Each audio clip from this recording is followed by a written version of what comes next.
नमस्कार दोस्तों, हमारे एसएम विजय चैनल में आपका बहुत बहुत स्वागत है। शिक्षा मित्रों से रिलेटेड न्यूज़ जानने के लिए चैनल को सब्सक्राइब करें तथा बेल आइकन को दबाएं ताकि आने वाली वीडियो की नोटिफिकेशन आपके पास सबसे पहले पहुंच सके। धन्यवाद। योगी ने भी अपने चुनावी भाषणों में जब वो सांसद थे उसके तौर पर शिक्षा मित्रों के लिए कुछ नहीं बहुत कुछ उठाने का आश्वासन दिया करते थे। हमें प्रदेश के लगभग 2.25 लाख उन शिक्षा मित्रों के भविष्य के बारे में सोचना है, उनके परिवारों के बारे में सोचना है। इसलिए राजनीतिक लाभ और हानि के लिए नहीं, बल्कि जो लोग खिलवाड़ कर रहे हैं, मजाक बना दिया है जिन लोगों ने शिक्षा व्यवस्था को, उन लोगों के मुंह पर एक तमाचा मारा जाना चाहिए इस आंदोलन के माध्यम से। और इसीलिए मैं आग्रह करूंगा, अपनी हताशा निराशा से उभरिए, इस लड़ाई को एक नया तेज और नई धार देने की आवश्यकता है। जो भी इस लड़ाई को फिर दबाने का प्रयास करेगा वह उस आंदोलन से कुचल दिया जाएगा। इस आह्वान के साथ हमें इस लड़ाई को आगे बढ़ाने की आवश्यकता है। और प्रदेश सरकार को सबसे पहला कार्य तो इसको सुप्रीम कोर्ट में डिवीजन दाखिल करके इस पर नए सिरे से कार्रवाई करने की अपील करनी चाहिए। बहुत सारे रास्ते हैं, अगर कोई समस्या है उस समस्या का समाधान भी है। प्रदेश के मुख्यमंत्री से इस बात के लिए साफ कहा जाना चाहिए कि कोई शिक्षा मित्र आत्महत्या कर रहा है, उसके परिवार को 5 लाख की घोषणा करने की बजाय उत्तर प्रदेश के 2.25 लाख शिक्षा मित्रों के बारे में कोई ठोस पैकेज की घोषणा वो करें पहले, तब जाकर के आगे बात हो सकती है। केवल राजनीतिक भाषणों से, घोषणाओं से कार्य नहीं चलने वाला है। उनको अपने ठोस पैकेज के साथ सामने आना चाहिए।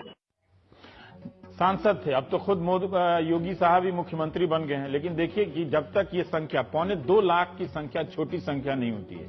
इस संख्या का वोट चाहिए था तो आदमी सामान की तरह किस तरह से नेता बर्ताव कर रहे हैं।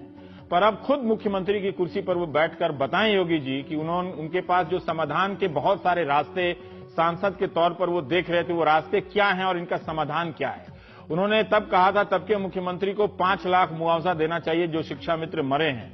क्या वो अब मुख्यमंत्री बनकर शिक्षा मित्रों को 5 लाख मुआवजा दे रहे हैं? 5 लाख छोड़िए 5 रुपया दे रहे हैं, 5 रुपया छोड़िए 5 पैसा दे रहे हैं, कुछ नहीं दे रहे हैं। इन सब बातों का क्या मतलब रह जाएगा इन भाषणों का अगर हम पलट पलट के सभी भाषणों को देखने लगे। हम आप दोनों लोगों से गुजारिश करेंगे कि हमारी मांगों तो छुट्टियों में लड़ाई का क्रम जारी है। अभी तमाम प्रकार की लड़ाई आएंगी, तमाम प्रकार की झंझारतें आएंगी, लेकिन आप लोगों से गुजारिश है कि एक बार आपने आपके संगठन में सभी लोगों को एक छत के नीचे कार्य करने वाले को यदि एक बार साथ लेकर चलने का दिया उठाया है तो आने वाले समय में जब तक आपकी 21 सूत्री सभी मांगों को पूरा नहीं हो जाए इस आंदोलन को समाप्त मत करिएगा। अपने प्रदेश नेतृत्व से बात रखिएगा। लेकिन क्योंकि ये आंदोलन उस दिन भी होना चाहिए था। 25 जुलाई 2017 को जब माननीय सुप्रीम कोर्ट ने शिक्षा मित्र का समायोजन रद्द कर दिया था, हमें तो लगता है यदि उस दिन आप लोग चाह गए होते, एक दिन का तालाबंदी कर दिए होते तो योगी की हैसियत रही है, इनका समायोजन नहीं करते। और आंदोलन उस दिन भी होना चाहिए था जब जून 2018 में हम अनुदेशकों का मूल्य 8,770 रुपया से घटाकर 7,000 रुपये कर दिया गया। उस दिन की भी एक दिन की तालाबंदी यदि आप लोग कर दिए होते तो शायद आज अनुदेशक अपने विद्यालय में खून के आंसू नहीं पी रहे थे होते। और हम ये भी कहना चाहेंगे, जब 2013 में हमारी मृत्यु हुई, 41,307 अनुदेशक की मृत्यु हुई उत्तर प्रदेश के 13,769 विद्यालय में और गोरखपुर के 238 विद्यालय में 714 अनुदेशकों की मृत्यु हुई थी। आज हमारी संख्या 26,633 हो गई है। इसमें कहने में कोई गुरेज नहीं है। आज हमारी संख्या यदि 41,307 से 26,633 हुई है तो आज के जिम्मेदार आप लोग भी हैं, क्योंकि आप लोगों ने यदि हम लोग का भरण पोषण किया होता, हम लोगों की बातों पर विश्वास किया होता, हम लोगों के दुख दर्द को दूर किया होता तो आज हमारी संख्या 26,000 नहीं होती, आज भी हमारी संख्या 41,000 होती। लेकिन कोई बात नहीं, देर आए दुरुस्त आए। यदि आपने हम लोगों का साथ देने का बीड़ा उठाया है तो हमने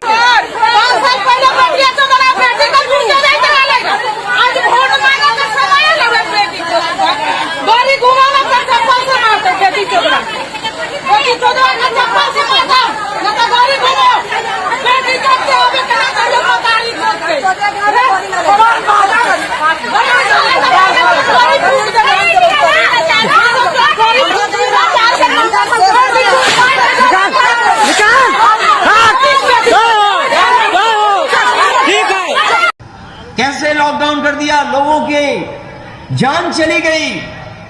उत्तर प्रदेश में 90 मजदूर चलते चलते घर नहीं पहुंच पाए, उनकी जान चली गई। ऐसा लॉकडाउन करा इन्होंने।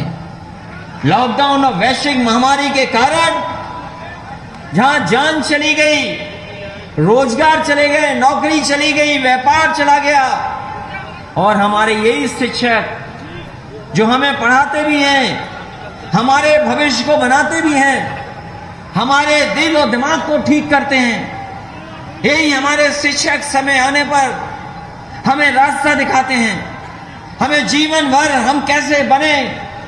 अगर हम पढ़ाई में कमजोर हैं तो हमें उत्साह देते हैं, हमारा मनोबल बढ़ाते हैं और हमें आगे बढ़ने की प्रेरणा देते हैं। ऐसे शिक्षकों को भी जब जरूरत थी तो सरकार ने इनको धकेल दिया। हमारे शिक्षक ड्यूटी पे लगे रहे, चुनाव में ड्यूटी पे रहे, और जब जान चली गई तो सरकार आगे नहीं आई मदद करने के लिए। पूछा सरकार से कि कितने शिक्षकों की जान गई। शिक्षकों की जान जाने का जो आंकड़ा सरकार ने बताया कि 3 गए हैं, 3 शिक्षकों की जान गई।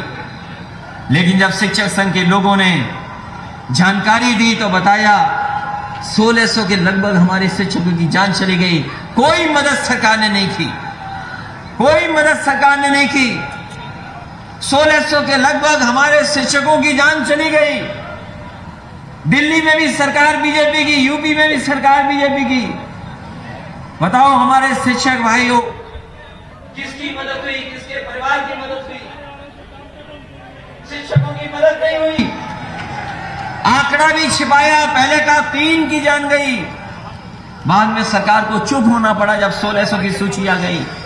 यही हमारे शिक्षा मित्र के लोग, हमारे शिक्षा मित्र वाले जानते होंगे, ये शिक्षा मित्र वाले साथी जिस समय समाजवादी सरकार थी, हम लोगों ने सम्मान दे करके इनको समायोजित करने का काम किया था। हमारे शिक्षा मित्र जानते होंगे, उनको अगर किसी ने सम्मान दिया था सरकार में तो समाजवादी लोगों ने उन्हें सम्मान देने का काम किया। लेकिन उनका सब कुछ छिन गया। उनका घोषणा पत्र उठाइए, बीजेपी के लोगों का घोषणा पत्र, ताकि हम शिक्षा मित्रों को सम्मान देंगे, उनको समायोजित कर देंगे। लेकिन जैसे ही सरकार बनी, शिक्षा मित्रों को भी धोखा देने का काम अगर किसी ने किया है तो भारतीय जनता पार्टी के लोगों ने किया है। आज शिक्षक खड़े हैं सड़क पर, मानदेय देने का काम शुरू हो गया था। अभी कुछ लोगों ने काम है यहां पर, वित्तहीन वालों के लिए रास्ता निकाला था समाजवादियों ने। वित्तहीन वालों की भी मदद सरकार नहीं कर पा रही है। ये पुरानी पेंशन किसने छीनी? बीजेपी ने छीनी। ये शिक्षा मित्र किसने बनाए थे? बीजेपी ने बनाए थे, और बाद में उनकी जान भी ले ली और उनको नौकरी से भी बाहर करने का काम किया। इतना शिक्षक और नौजवान पे कभी लाठी नहीं पड़ी होगी जितना भारतीय जनता पार्टी की सरकार में उन्हें अपमानित होना पड़ा।